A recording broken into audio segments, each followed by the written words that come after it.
It is with great anguish that I have to tell you today, an NYPD sergeant was shot and killed while doing his job, while trying to keep the people of this great city safe. At 2:45 p.m., a female called 911 stating a male armed with a gun had broken into her apartment on Beach Avenue in the Bronx. That information was dispatched over our department radio. As patrol units from the 4-3 precinct were responding, the radio dispatcher advised them that the suspect had just fled the scene, was driving a red Jeep.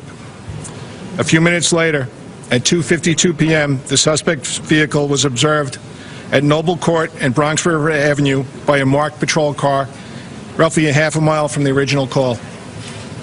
As officers approached the vehicle, which was stopped at 1575 Bronx River Avenue, the suspect, identified as Manuel Rosales, 35 years old, fired at the officers with a .45 caliber semi-automatic handgun.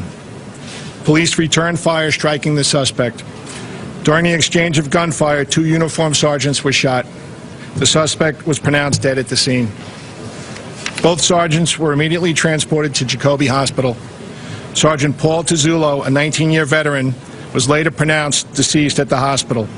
Sergeant Emmanuel Quo, a 9-year veteran, was shot in the leg and is currently in stable condition. Sergeant Tuozzolo has worked at the 4-3 precinct for 10 years. A preliminary investigation reveals that the suspect, Manuel Rosales, is the estranged husband of a female occupant of the apartment on Beach Avenue. Earlier today, the suspect forcibly entered the apartment armed with a gun. Present at that time was his 29-year-old estranged wife, their 3-year-old son, another 13-year-old child, and a 50-year-old woman who was the original 911 caller. A preliminary review of the suspect's history reveals 17 prior arrests within Suffolk County, New York, where he is believed to be living. Further investigation of his background is currently underway. I want to take this time to thank the highly dedicated and professional staff here at Jacoby Hospital who did as much as humanly possible to try to save Sergeant Tuozzolo. I always talk about what a great job this is, but there's nothing worse than a day like today. We can take some questions. Is this a traffic stop? The sergeants pulled over the car? This was not a traffic stop. These police officers were in pursuit of a vehicle where they knew there was an armed suspect within that car.